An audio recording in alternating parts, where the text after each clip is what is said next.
So following our pattern pretty much for all the other stuff, with the exception of rational.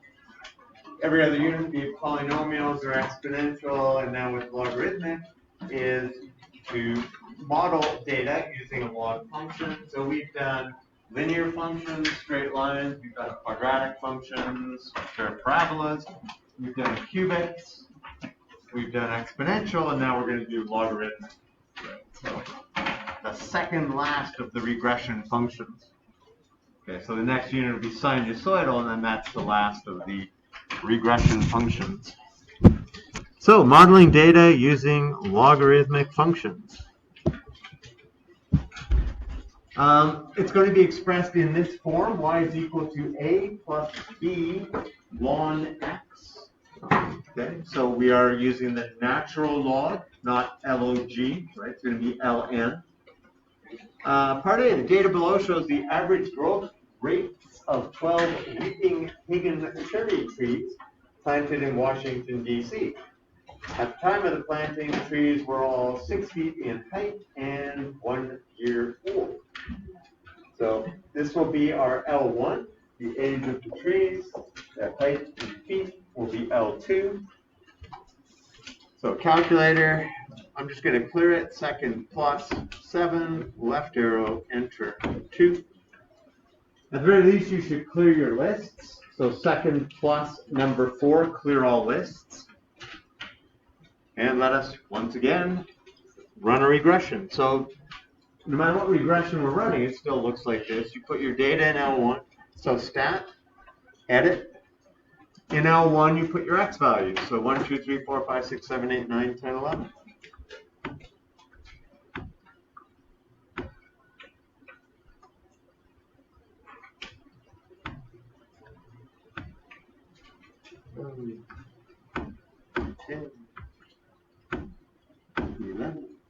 Okay, once that's in, then arrow over to L2 and put in the height in feet. So 6, 9.5, 13, 15. And occasionally look, make sure that you're actually getting the numbers in the right place. 16.5, 17. 18.5, 19, 19.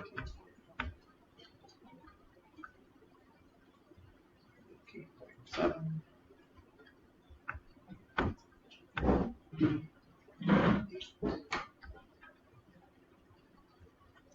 All right, anytime you're running a regression for marks on a test, on a midterm, on a diploma, whatever, check your numbers over. Make sure that the numbers are correct. Okay, because if you run your regression incorrectly, then everything from that point on is wrong. So you have to make sure your numbers are correct. All right, so take a look. They all look good. Assuming I've got a 6 in there. So we're going to run a regression. So we go to stat.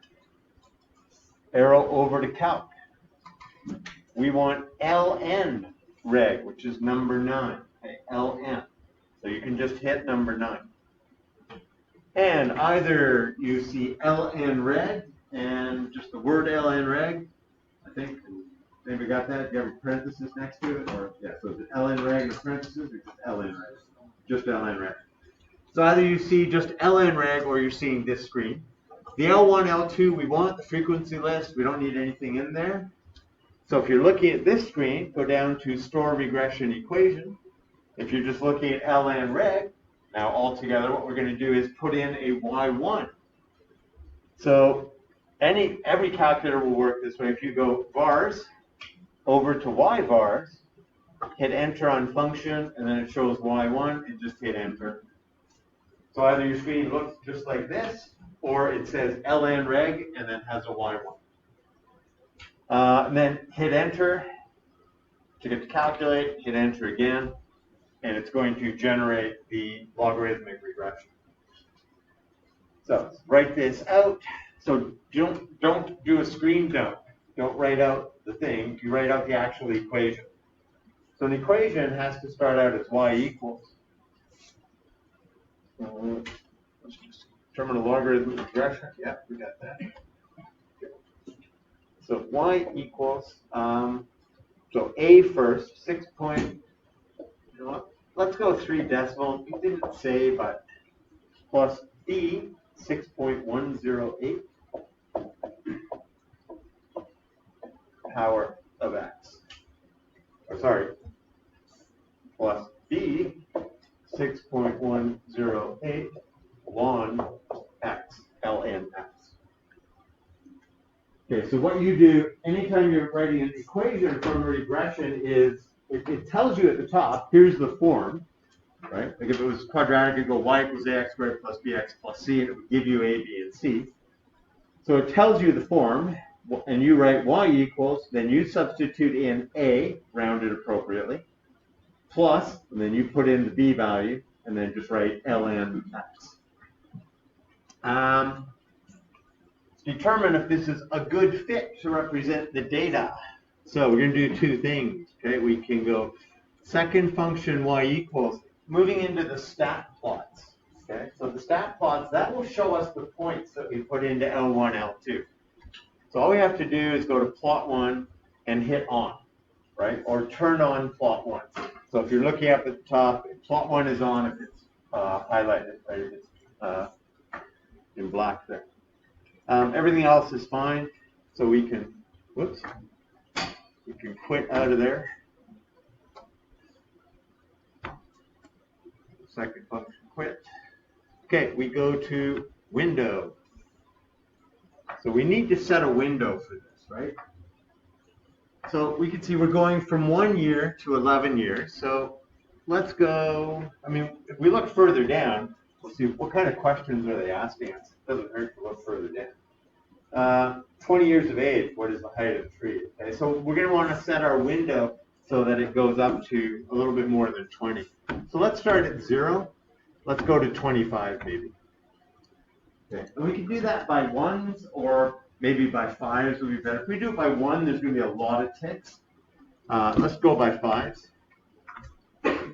Our y min, so the minimum height is 6, but you know, I'm going to go with 0. I was kind of like seeing 0 so that when we see the curve, it's going to start at 6. Okay, so 0. Y max. So we can see that the growth is slowing down, right? Like it grows a lot. So they're 6 feet at the age of 1 year. Then the next year, they gain 3.5 feet. They go to 9.5.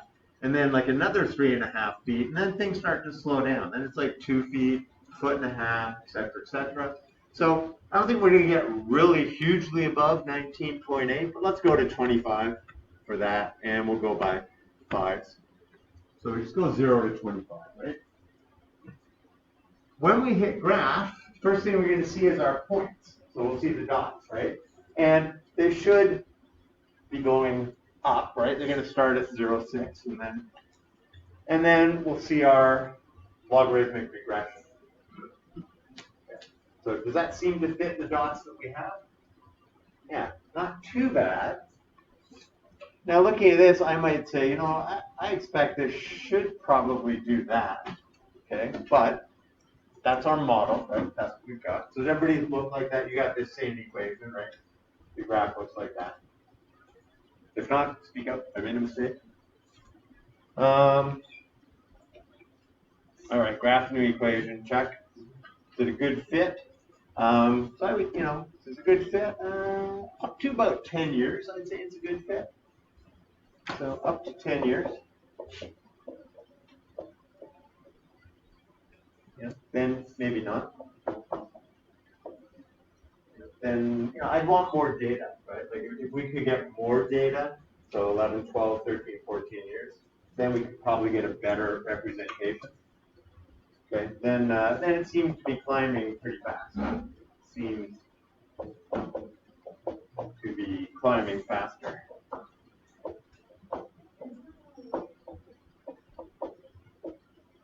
What was the average height of the trees at 1.5 years? Okay. So our L1, right? This is the x value. This is the y value. Okay, this is age. This is height. height is in feet, age is in years.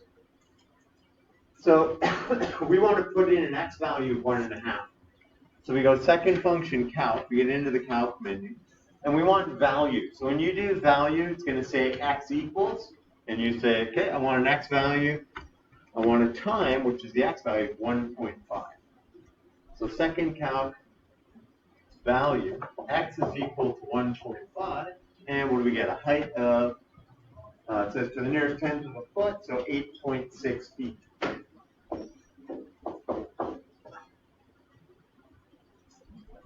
So how confident are you that that's correct? Somewhat confident? Very confident? Really, really confident?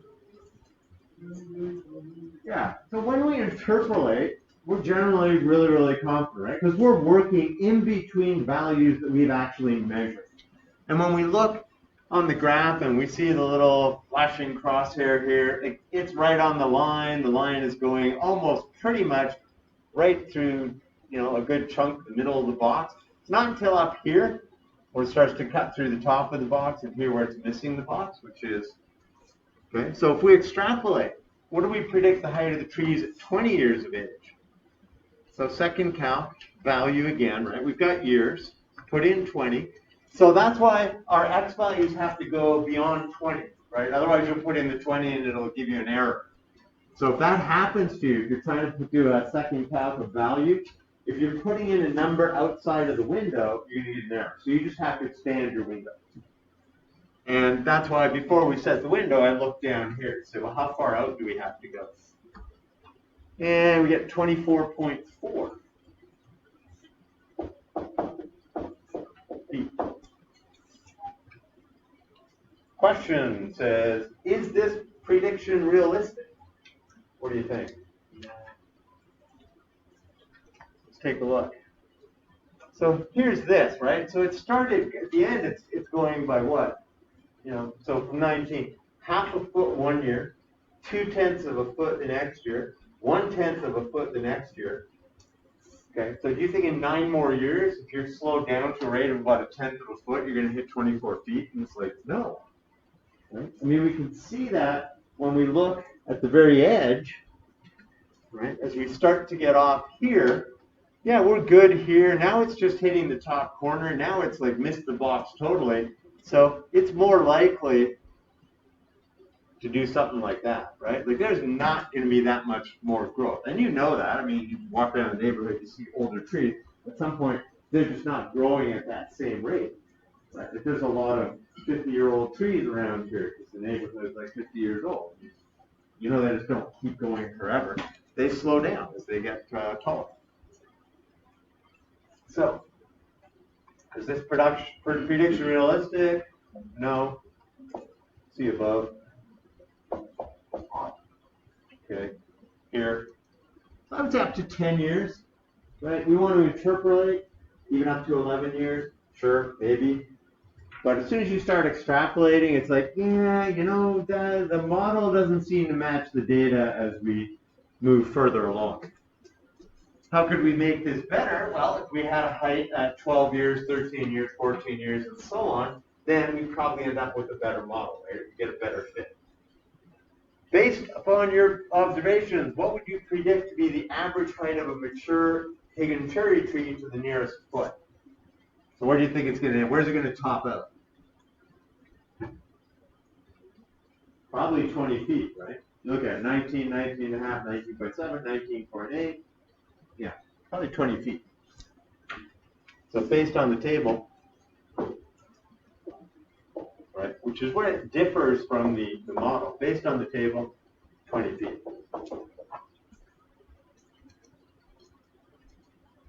Okay. So remember we looked at the Yellowstone bear thing model, and it's kind of, well, hey, that could be a quadratic, right? Climbs up and starts to fall back down, maybe.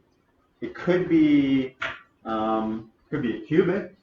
So it's going to level off for a few years and then climb. It could actually be logarithmic, right? Because what happens with the logarithm, right? It grows and then kind of levels off. It doesn't keep growing at quite the same rate. If the average height of the trees is 10 feet, what is the age of the trees? Okay, so height, that's a y value. So we want y equals 10. So we're going to go in here to the y equals. So when we did the bars, y bars, function y1, we were telling it, put the regression equation into y1, right? So that we can get the line drawn when it draws the line. And now we're telling it, give me a line at 10 feet. And then we want to predict the age to the nearest tenth of a year. So for that, we're going to do second function calc. We're going to look for an intersection, right? We want to know when. What is the x value? So we use second calc value when we have the x value, and we want to know what y is, right? So we go second calc value says x equals. We put in an x, it gives us the y. Here we have a y value. So what I do for this is if you just hold down your button, you'll move along the curve. But we want to get to about the point of intersection. Okay, now your calculator's asking first curve, second curve, guess. So the reason I moved there is just because we can now hit enter 3 times. And we get 1.89, so nearest tenth of a year, 1.9 years. How confident are you? Very confident? Very, very confident?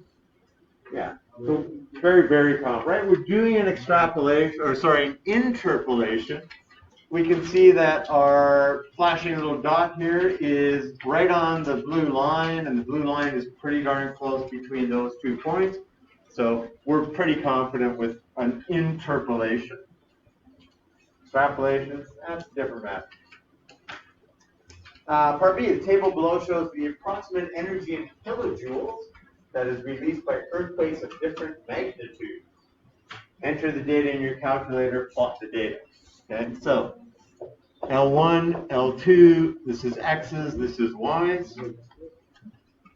I'm going to go second, plus, get into the memory menu, number 4, clear all the lists. Go stat, edit. Now, if you do that, you're going to be in L2, because that's where you last were, so just move back over to L1.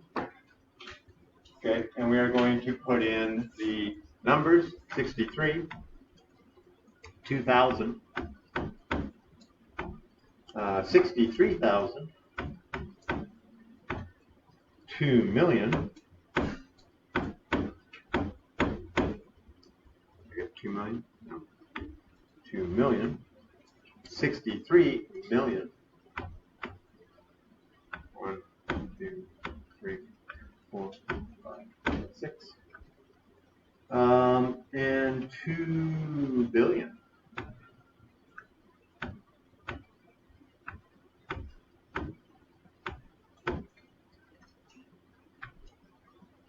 Okay, and then we've got this other one, 0, 1, 2, 3, 4, 5.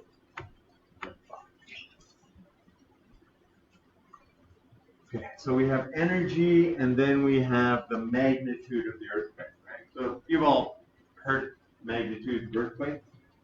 Okay, so in your lifetime, there's been a number of earthquakes, and they will give you something. They say, oh, there's an earthquake of magnitude 4.5 or something like that. That is called the Richter scale, yeah. So the Richter scale. And the way it works is off of a reference value, which, okay, it's not explained here, but reference value is like if you set off a certain number of kilograms of dynamite, it will cause motion, right, in the earth. It will cause the earth to shake a little bit. And that's kind of your reference. And then from there, so you're comparing it to that. You're comparing it to how much dynamite you would have to blow up to make the earth move that much. Okay, so plot the data. So we're going to go window. So our window's going to have to go from 0 to, well, I mean, that's 2 billion. So let's go to 2 billion. 2, 1, 2, 3, 1, 2, 3, 1, 2, 3. Scale, I'm going to go like 100 million. 1, 2, 3, 1, 2, 3. My y min, 0, and then we're going up to 5. So 0 to, if we go 0 to 5, by 1. We're just going to hit those exact values, right? So we should see, with maybe a little bit of cutoff, we'll see our blue dots. And what else? Because our stat plot is still on, so we want to go in, we want to get rid of y equals, right? We got to go to y equals. Let's clear out everything that's in y equals. So we don't want anything else appearing. Now, if I hit graph, then we're going to see the, all right, wait a second. X value of 2 billion, so either I put too many zeros in. 1, 2, 3, 6, 7, 8, 9, 10. That's right. All right, we go with mine. 2 billion, well, 2 is 5, so get the window. 7, 0, 5. Graph. 63 is 0, 2000 is 1, 2000.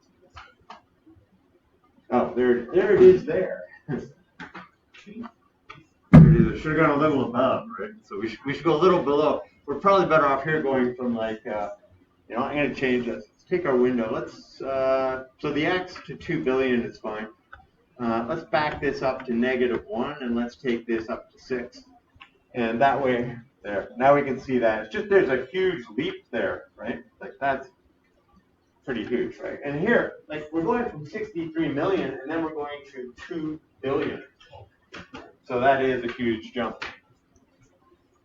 Use calculator to find the logarithmic regression. So it's logarithmic, right? Goes like that. It's got that shape, right? So Q4 to Q1, it's increasing.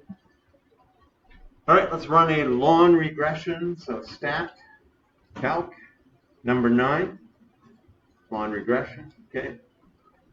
Bars, over to y bars. Bring in the y1. Say calculate it. Okay, write it out.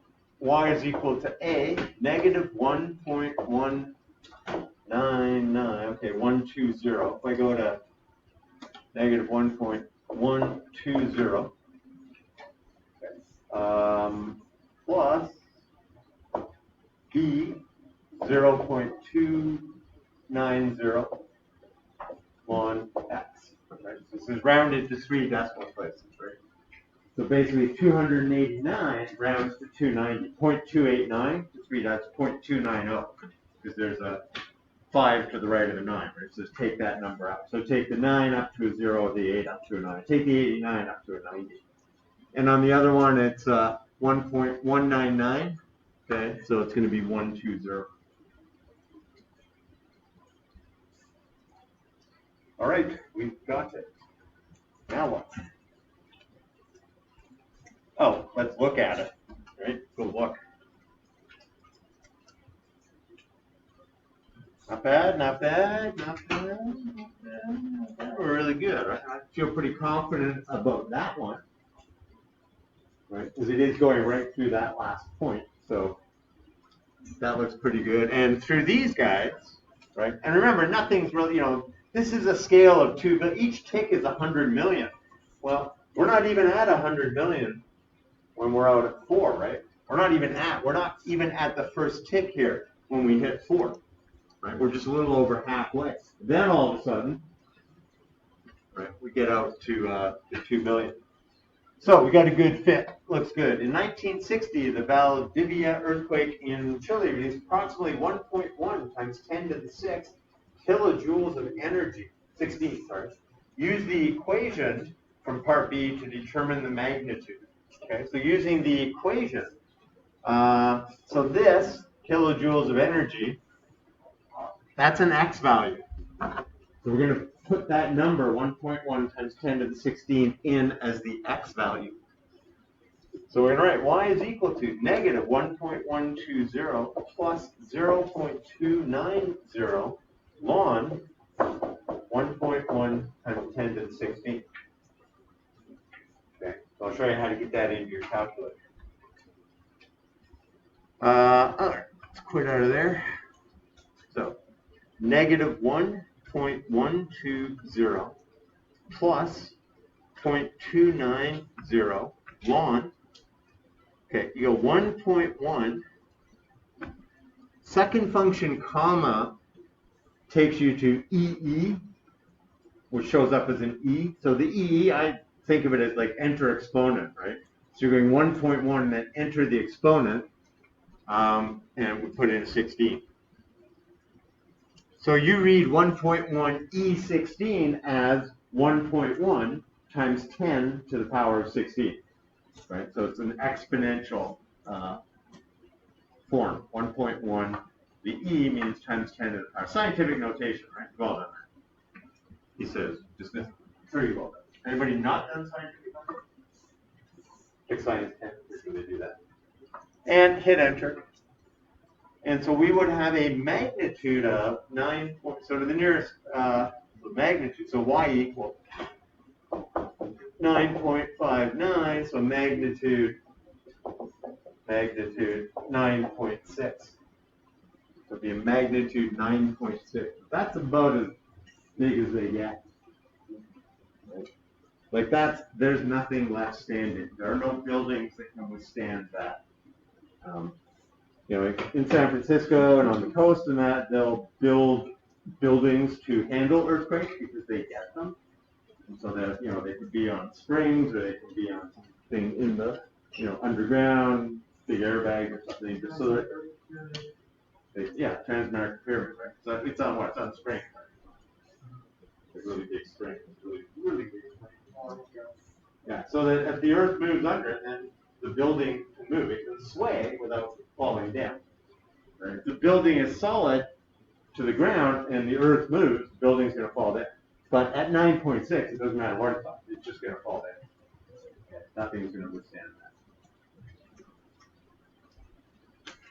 that. All right. More practice with logs. Right. Let's do a little bit more practice with logs. Then we'll do a solve algebraic. Call it a day. So simplify and then evaluate. So you get log base 5 of 1/25.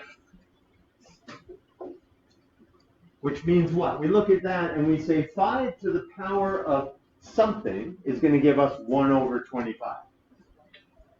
Anybody know what that something is? 5 to the power of something. Well, we can do this. I'm going to go over here.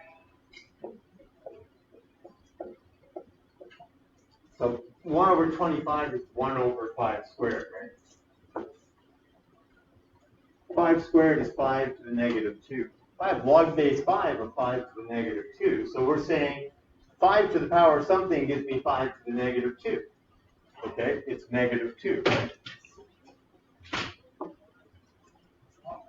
So it's a little tough. So when it's a fraction, you still want it as a power of 5, right? But just remember, it's 5 to the negative 2. And then you get the answer, right? Negative 2. 2 log 8. 2 to the what gives you 8?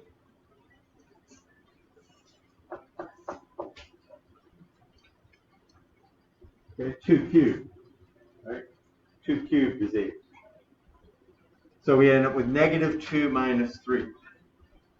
Okay. Now, you could do this on your calculator, right? We've got the old log base key. I can get rid of that. Like alpha F2, number 5, log base 5 of 1 divided by 25. If I get out of there, and then minus log base 2 of 8, and we get negative 5. So you can verify that on the calculator. Now, if we're asking to see it as part of the work, then I want to see it. Right? If you just answer negative 5, it's like, yeah, it's not worth any marks, right? If it's like algebraically determined, it's like, show me the work. Show me what goes into this. Now, we could not use any laws of logs here because they have different bases. These have the same base, so I can change this from a sum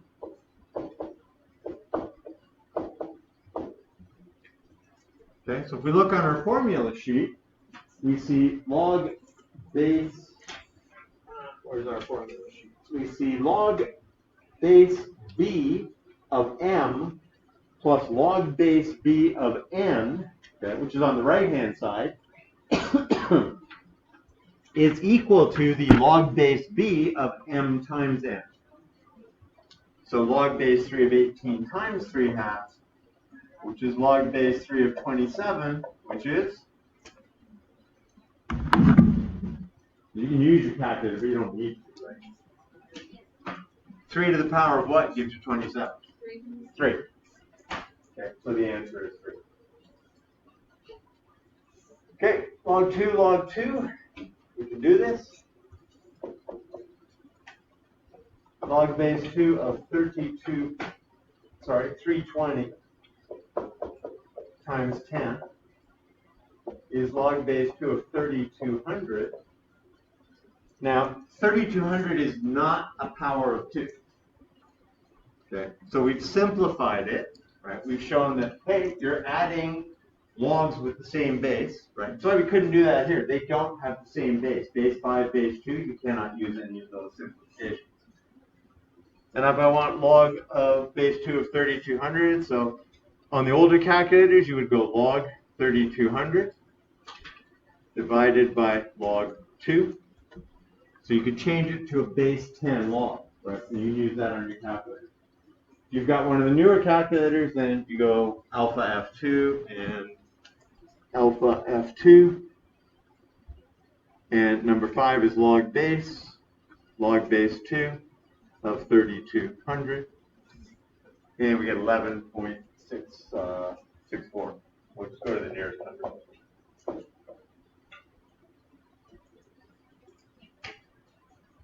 Log base 3 of 10 plus log base 3 of 8.1. That's an 8.1. Okay, so simplify. Use your law of logs to simplify that expression. Okay, simplify. So what operation does it become? If I'm adding individual logs, it becomes the log of the product, right? Log of the product, which says we're going to multiply, so times 8.1 is log base 3 of 81, which is 4. 3 to the what gives you 81? 3 to the power of 4. 2 times log base 4 of 8. So I have no idea what log base 4 of 8 is, but I know that this can be written as the log base 4 of 8 squared.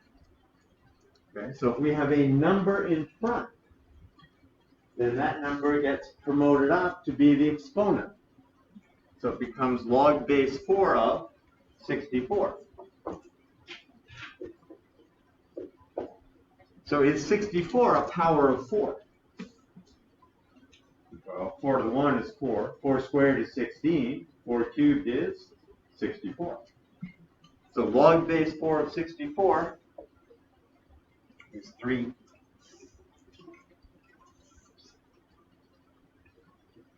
3 times log base 25 is 125.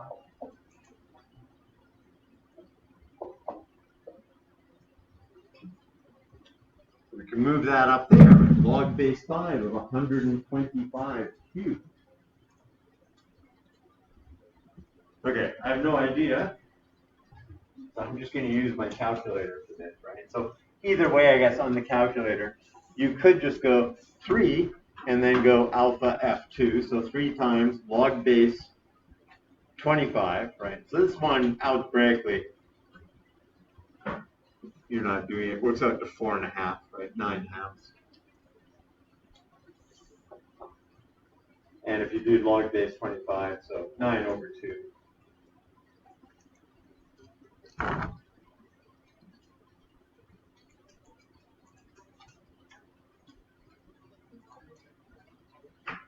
I just plugged it into the calculator. Well, 4.5 is 9 halves, right? 4.5. I prefer fractions. Just go math, enter. 9 over 2. So here's the deal, right? Like maybe it comes, if it's multiple choice, and you know, I don't know, how many of you, when you're writing multiple choice test, how many of you just sort of like, I'm just going to cover up the answers and just work it out? Anybody like to do that? Okay. So what I would suggest is, that's not a bad strategy, but look at the form of the answers, right? Just so you look at this and you see all the answers are fractions, right? Don't look at the numbers. See, they're all fractions. So when I work it out, I'm just going to convert my number to a fraction, right? And if you don't do that, then when you've got 4.5 and you look at all the answers, they're all fractions, then you convert it to a fraction, right? Or take each of the fractions, divide them, and see which one gives you 4.5.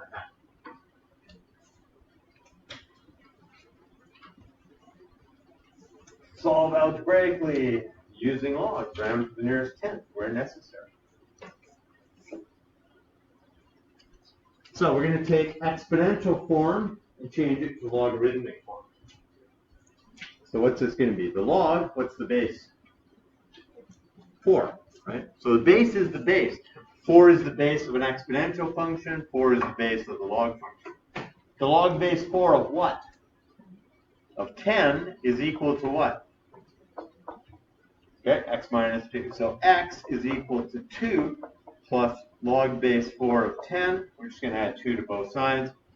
We're going to work it out on our calculator. So 2 plus, and I'm going to do the log base thing, log base 4 of 10, and we get 3.66. Oh, round to the nearest 10th, 3.7. Okay, so anytime we're going to solve one of these, you're going to solve an exponential. So you're solving exponentials when you have an unknown up in the exponent, right? When you have an unknown in the exponent. That's how you solve. You're going to solve by changing it to log form. But before we do that, what do we have to do with this guy? Divide both sides by 80. So you can legit just write it as 100 over 80. Right? But you can leave that. You don't even have to simplify. Okay? Or you can simplify. Right? You can get it down as a reduced fraction. In a sense, it doesn't matter. We're just going to use the calculator. So we're going to say the log, what's our base? 1.03. The log base 1.03. What value are we going to end up with? And remember, what's a logarithm? So a log is an exponent, right? So the log, the expression you have for log, has to be equal to the exponent, right? The expression for the exponent. So here the exponent was x minus 2, so the log is equal to x minus 2. We got to simplify this first, right? You cannot convert to log form unless you have an exponent that's by itself. There can't be any numbers in front of it. Okay, and now we can go into our calculator. Log base 1.03 of 100 divided by 80. So you can just enter that right in here. 100 divided by 80. Hit enter. 7.5. Here's 10. 7.5.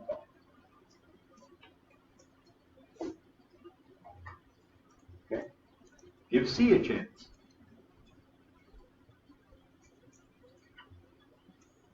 See if you can get C.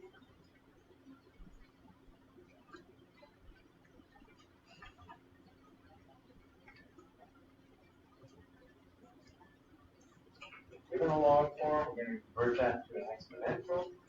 Given an exponential form, we're going to convert it to a log, and then we're going to solve.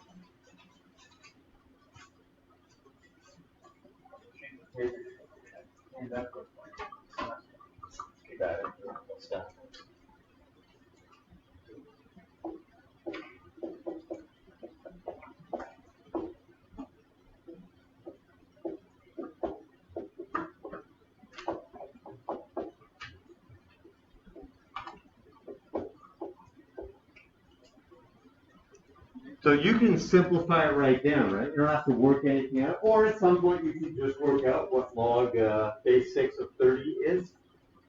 If you do that, just write the number out as 0.2975 ... Okay, if you're actually going to work this out ahead of time.